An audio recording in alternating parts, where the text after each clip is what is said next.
بینندگان عزیز السلام علیکم. برنامه اطلاعاتی خبر 24 از تلویزیون سامان منظورتان می‌گردم. امروز پنجشنبه 23 اپریل سال 2020 در استودیو با شما لقمان جوریف. اینک امروز در برنامه تماشا کنید. رئیس شهر خوجند معروف محمدزاده از نساج خوجند و زینت بازدید نمود. برگزاری کنفرانسی علمی عنعنوی استادان در دانشگاه دولتی خوجند. 59 صدمه‌های نقلیاتی باعث فوت 32 نفر و جراحت‌های جسمانی برداشتن 59 نفر گردید.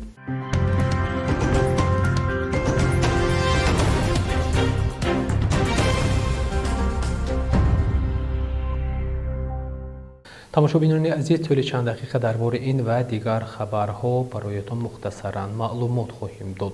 روز گذشته در تالار کلان مقامات اجرایی حاکمیت دولتی ناحیه مسجد جلسه ستاد ولایتی اوید به تجلیل روز وحدت ملی برگزار گردید. در جلسه ستاد که تحت ریاست رئیس ولایت سوخت رجب احمدزاده صورت گرفت، صاحبکاران، کشاورزان، راهبران ساختارهای حفظی حقوق، رئیسان جماعت‌ها، راهبران مؤسسه‌های تعلیماتی و واحدهای ساختاری ناحیه و دیگر مسئولین اشتراک کردند. در جلسه رفته آمادگی‌ها به جشن وحدت ملی بررسی گردید و برای وسعت کارهای آبادانی به راهبریت ناحیه سفارش‌های مشخص داده شد. پس از جلسه استعداد رئیس ولایت با فعالان ملاقات کرده جهت استفاده ثمرناک زمین، کشت زراعت‌های کشاورزی در زمین‌های نزد حولگی، با اخیر رسانیدن کشت و کاری بهاری، زیاد نمودن حجم استحصال محصولات کشاورزی، تأمین امنیت آذوقه‌واری، بهتر نمودن نشاندهنده اقتصادی و اجتماعی، بلند برداشتن سطح خدمت‌رسانی‌های طبی و پیشگیری بیماری سرایتی کرونا ویروس دستور و سفارش‌های مشخص دادند. در این باره خدمات مطبوعاتی رئیس ولایت سوخت معلومات داده است.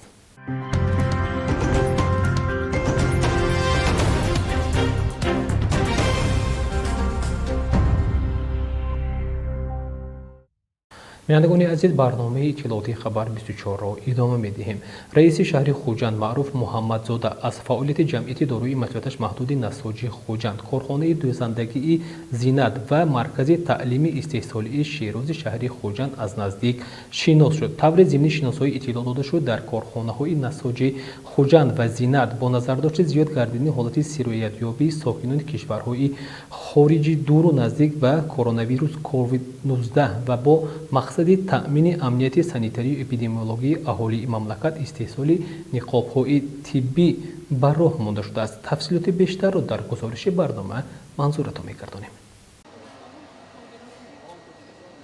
رئیس شهر خوجند معروف محمدزاده از فعالیت جمعیت دارای مسئولیتش محدود نساج خوجند، کارخانه دوزندگی زینت و مرکز تعلیمی استحصالی شیراز شهر از نزدیک شناس شد. طور ضمنی شناسایی اطلاع داده شد که در کارخانه‌های نساج خوجند و زینت با نظرداشت زیاد گردیدن حالت سرایت‌یابی ساکنان کشورهای خارجی دور و نزدیک با کرونا ویروس کووید 19 و با مقصد تأمین امنیت سانیتری و اپیدمیولوژی اهالی مملکت استحصال نقاب‌های طبی برآمده مانده شده است. خوشبختانه تا امروز در جمهوری تاجیکستان یگان حالت سرایت‌یابی از کرونا ویروس به قید گرفته نشده است و تدبیراندیشی‌ها جهت پیشگیری سرایت‌یابی عملی می‌گردند. در جمعیت دارای مسئولیتش محدود نساج خوجند که به استحصال متاعهای خوش‌سفید پختگی مشغول است، عین زمان 3 نمود نقاب‌های طبی با استفاده از داکه و خامصوف تیار کرده می‌شوند. کارخانه دارای اقتدار بزرگ بوده می‌تواند میلیون‌ها دانه نقاب طبی را استحصال و وارد فروشگاه‌ها سازد. الحال در یک شبانه روز این کارخانه تا 4000 دانه نقاب‌های محافظتی استحصال نموده شده است که روزهای نزدیک حجم استحصال آن با براه ماندن سیخ‌های نو دوچند می‌افزاید. این کارخانه چند روز قبل به استحصال خلط‌های محافظتی طبی نیز آغاز نموده است که استحصال شبانه روزی این نوع محصولات تا 200 عدد میباشد. رئیس شهر خوجند معروف محمدزاده برابریت کارخانه دستور داد که در برابر استحصال نقاب‌های طبی و خلط‌های محافظتی طبی همزمان در سمت براه ماندن سر و لباس مکتبی و شیم کاستوم مردانه تدبیرهای مشخص اندیشیده شود، زیرا برای استحصال این نوع محصولات در برابر طلبات بازار داخلی همزمان محصولات خام موجود است. اینچنین میدان استحصالی این کارخانه جوابگو به همه گونه استحصالات است، یعنی زمینه مساعد فراهم است. در کارگاه ما از استحصال رشته تا استحصال محصولات نهایی 7 لینی‌های تکنولوژی وصل کرده شده است و در آن زیاده از 15 نموده تجهیزات‌های حاضر زمان وصل کرده شدند. امروز طلبات بازار جهانی به محصولات ما که اساساً 100% از پخته از استحصال پخته عبارت است.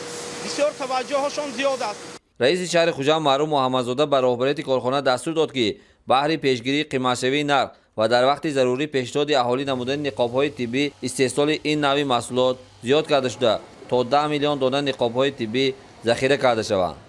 اطلاع داده شد که نقاب‌های استحصال شونده این کارخانه بسیار کلافه بوده، نمی را نمی‌گذراند و ضمن شستشوی آن فرسوده نمی‌گردد، خصوصیت خود را گم نمی‌کند. نرخ فروش این نقاب‌ها در کارخانه مذکور 1 سامانه 50 درم و 1 سامانه 65 درم معین گردد. نزاجان می‌توانند این گونه نقاب‌های مفید صفتاً تازه و ارزان را از خود کارگاه دسترس نمایند. در ادامه بازدید رئیس شهر خوجند معروف محمدزاده از کارخانه دوزندگی زینت نیز دیدن کرد و برای زیاد نمودن حجم استحصال و تعداد کارگران توصیه‌های مفید داد. اطلاع داده شد که در این کارخانه دوزندگی نیز استحصال نقاب‌های طبی برآمده شده در یک شبانه روز تا 4000 عدد استحصال می‌گردد. این نقاب‌ها نیز با محصولات خام وطنی استحصال گردیده صفت خوب دارد.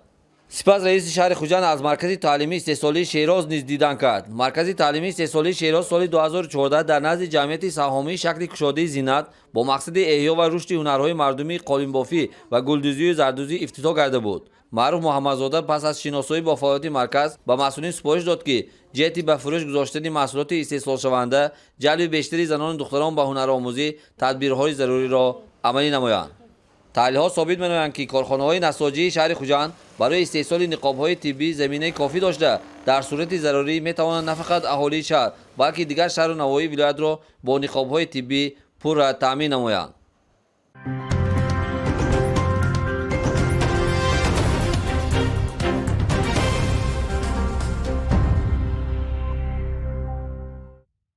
برنامه را ادامه می‌دهیم. سنه 22 اپریل صحبت تلفنی وزیر کارهای خارجه جمهوری تاجیکستان سیراج‌الدین مهریدین با مدیر اداری منطقوی سازمان امید جهانی تندرستی در اروپا هانس کلوگه برگزار گردید. طور اگنتی ملی اطلاعاتی تاجیکستان خاور با استناد به وزارت کارهای خارجه جمهوری تاجیکستان خبر می‌دهد در صحبت جانب‌ها مسئله پیشگیری پخش‌شوی بیماری همه‌گیری کووید 19 پیامدهای آن به مملکت و در این زمینه مساعدت سازمان امید جهانی تندرستی برای تاجیکستان را مورد بررسی قرار دادند. همزمان تبادل نظر راجع به ویدیو کنفرانسی قریب الوقوع منطقوی در سطح وزیران کارهای خارجه جهت اندیشیدن تدبیرهای مشترک علیه این بیماری صورت گرفت.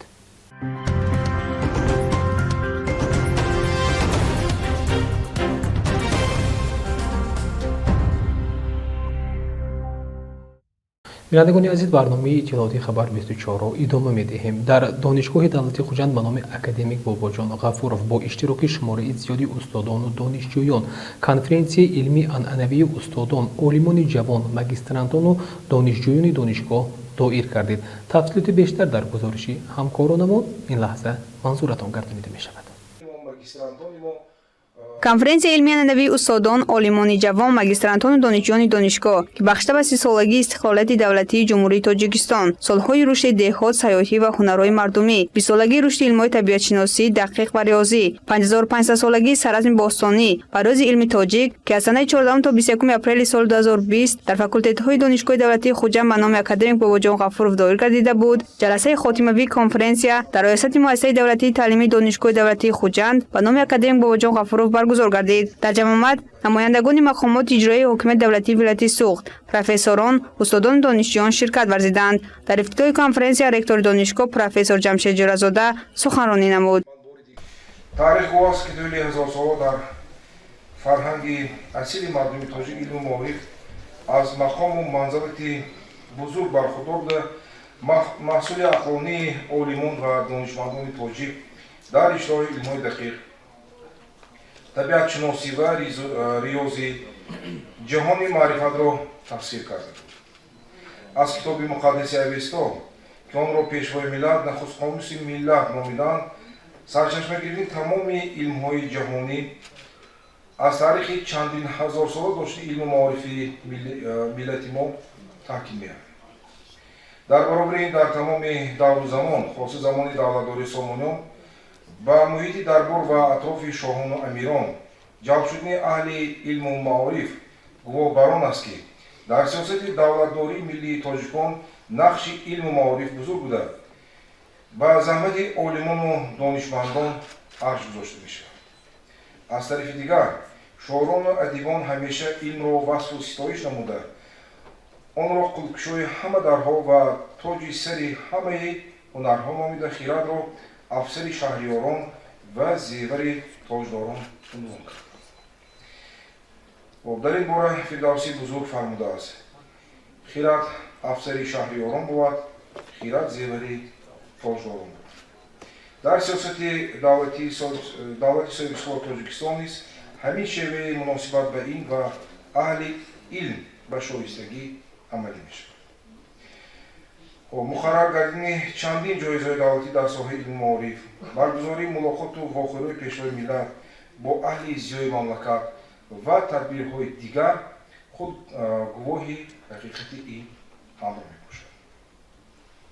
ва ҳамаи шумо шоҳид аст ки дар мулоқоти пешвои миллат бо аҳли зиё бо кормандони соҳаи илму маориф дилшод музаффаров мудири кафедраи барномарезии донишгоҳи давлатии хуҷанд ба номи академик бобоҷон ғафуров мебошад. имрӯз яке иштирокчиёни конфронс маҳсуб меёбад. оид ба натиҷаи кори устодони донишҷӯён ва ҷанбасти конфронс чунин ибрози андеша намуд. дар ҳақиқат ҳамаи лоиҳаҳое ки номбар шуданд амалии хеле васеъ доранд ва дар рушди ҳам иқтисодиёти муқаррарӣ ва ҳам иқтисодиёти рақамии ҷумҳуриямон мусоидат хоҳанд кард.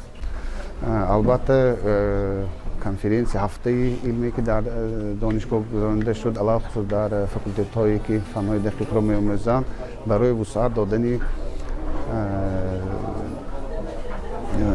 худи фанҳои дақиқ ва инчунин ҷалби муҳассилин ба фанҳои дақиқ бештар мегардонад.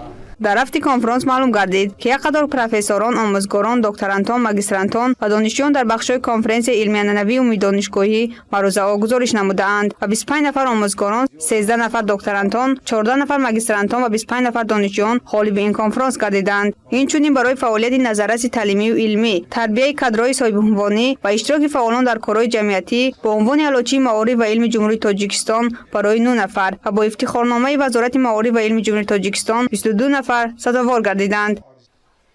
дар мавриди дастгирии олимон ва мавриди рушди тадқиқотҳои илмӣ ва дигар масъалаҳое ки имрӯз албатта дар мадди назари олимони донишгоҳи мо қарор дорад ва маврид ба таъкид аст ки албатта дар соли 2019 ва семоҳи аввали соли 2020 аз ҷониби олимони донишгоҳи мо доир ба рушди тадқиқотҳои илмӣ, доир ба мустаҳкам кардани баъзи илмию техникии донишгоҳ тадбирҳои судмандандешида шуданд ва боиси қайд аст ки танҳо дар соли 2019 аз ҷониби олимони донишгоҳ зиёда аз 30 рисолаҳои номзадӣ ва докторӣ ҳимоя шуданд ва аллакай дар 4 моҳи соли 2020 нисбат ба ҳамин давраи соли 2019 бештар рисолаҳои номзадӣ ва докторӣ ҳимоя шуданд ва ҳамчунин нисбат ба соли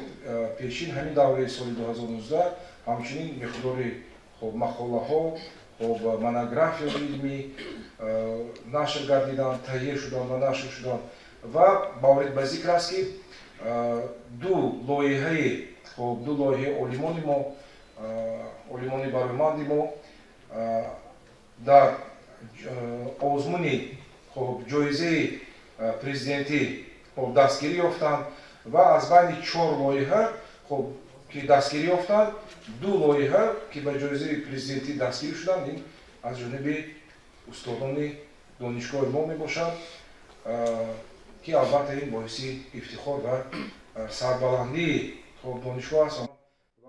дар рафти конфронс маълум гардид ки як қадор профессорон, омӯзгорон, докторантон, магистрантон ва донишҷӯён дар бахшҳои конференсияи илми анъанавии умуми донишгоҳӣ маърузаҳо гузориш намудаанд ва 25 нафар омӯзгорон, 13 нафар докторантон, 14 нафар магистрантон ва 25 нафар донишҷӯён ғолиби ин конфронс гардиданд. инчунин барои фаъолияти назарраси таълимию илмӣ, тарбияи кадрои соҳибунвонӣ ва иштироки фаъолон дар корҳои ҷамъиятӣ бо унвони аълочии маориф ва илми ҷумҳурии Тоҷикистон барои 9 нафар ва бо ифтихорномаи Вазорати маориф ва илми ҷумҳурии Тоҷикистон 22 нафар сазовор гардиданд. дар анҷоми конфронс ректори донишгоҳ профессор ҷамшед ҷоразода ҳамаи ғолибонро бо тӯҳфаҳои раёсати донишгоҳ қадршиносӣ намуд. гузориши наргиси мамадсолехзода, илҳом бурҳонов, хайрулло хоҷаев барои барномаи Хабар 24.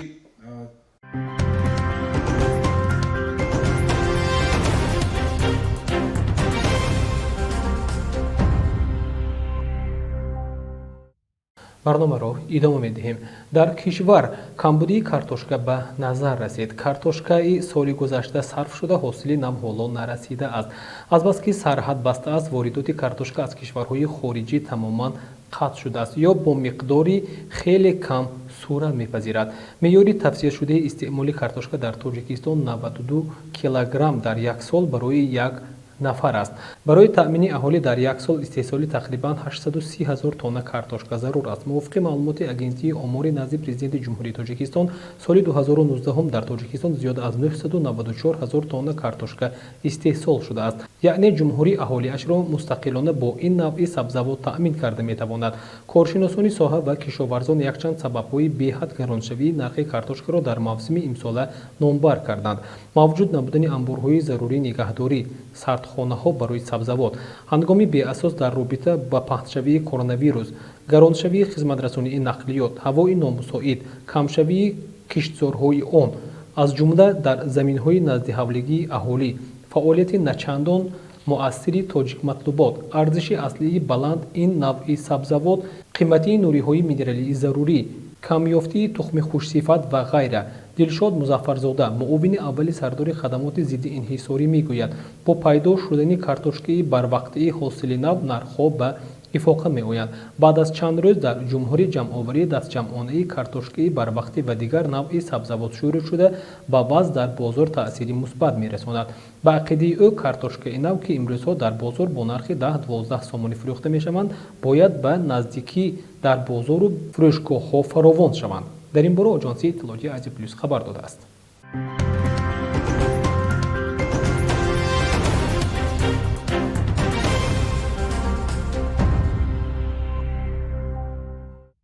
дар давраи 3 моҳу 10 рӯзи соли сипарӣ гашта истода дар роҳҳои мошингардии вилоят наздик 6 садамаи нақлиётӣ ба қайд гирифта шудааст. таҳлилҳо нишон доданд, ки бештари садамаҳои рухдода ҳангоми бо суръати баланд идора намудани нақлиёт сар задааст.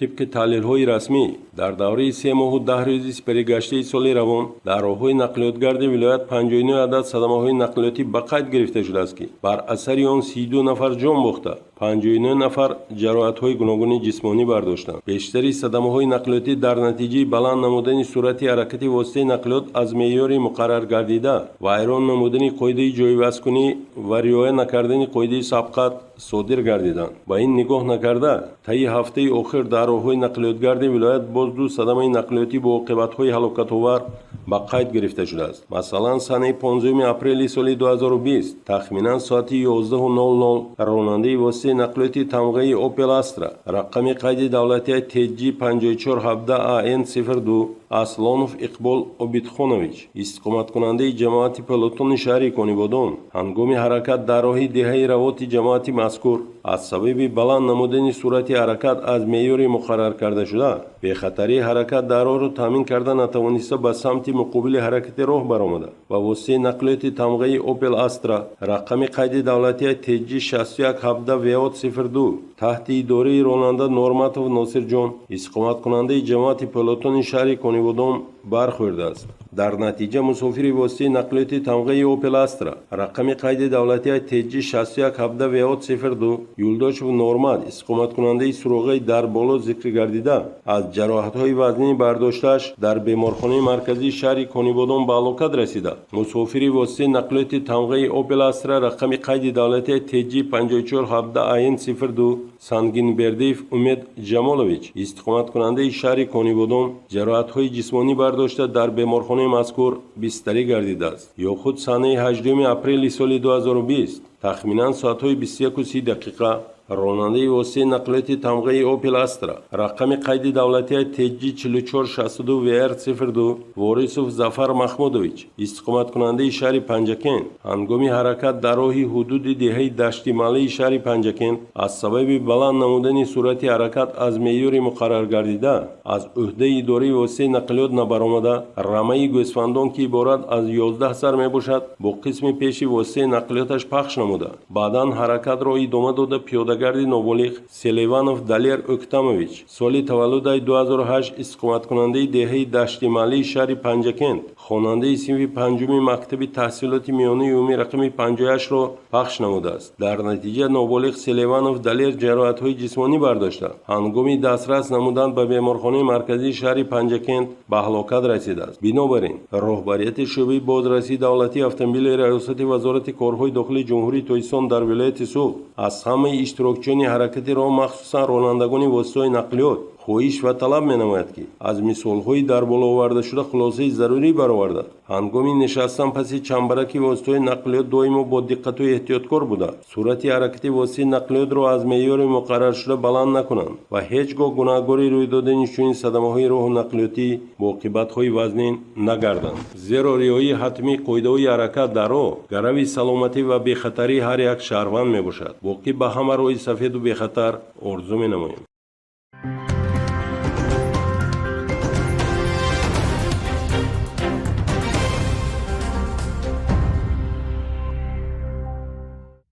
барномаро идома медиҳем зимини баргузории як ҷаласа шодихон ҷамшед муовини вазири тандурузӣ ва ҳифзи иҷтимоии аҳолии ҷумҳурии тоҷикистон гуфта буд ки вазъи номусоиди ҳаво дар чанд рӯзи охир на танҳо дар баробари таъсири манфӣ расонидан ба соҳаҳои гуногуни хоҷагии халқ ҳамзамон ба саломатии шаҳрвандони мамлакат низ таъсири манфӣ расонид аз ин рӯ якбора гирифторшавӣ ба бемориҳои шадиди роҳҳои нафас аз ҷумла илтиҳоби шуш зиёд ба мушоҳида расид тибқи иттилои муассисаи давлатии маркази ҷумҳуриявии омор ва иттилооти тиббии вазорати тандурустӣ ва ҳифзи иҷтимоии аҳолии ҷумҳурии тоҷикистон соли 2019 шумораи гирифторони ба баъзе бемориҳои сироятӣ дар тоҷикистон чунин буд зуком ё худ грипп 9982 нафар илтиҳоби шуш пневмония 12802 нафар диққи нафас 1293 нафар ва домана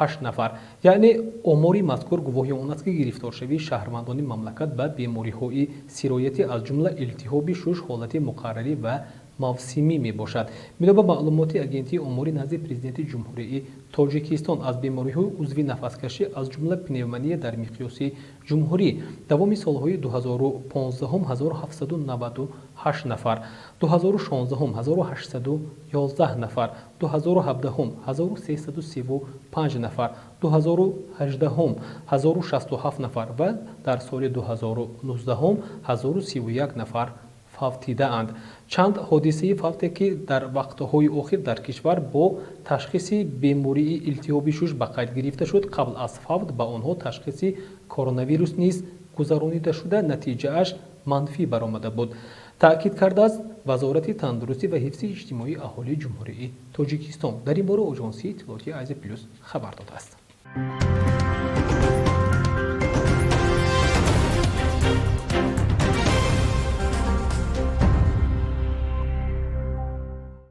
бинандагони гиромӣ ин буд он ҳама хабару гузоришҳое ки то ин дам аз ҷониби кормандони шӯъбаи иттилооти таҳия ва манзуратон гардонидем дар ҳамин ҷо бошад бо ҳар яки шумо то рӯзи дигар худоҳофизӣ мекунем хайртан сеҳату хона обод бошед.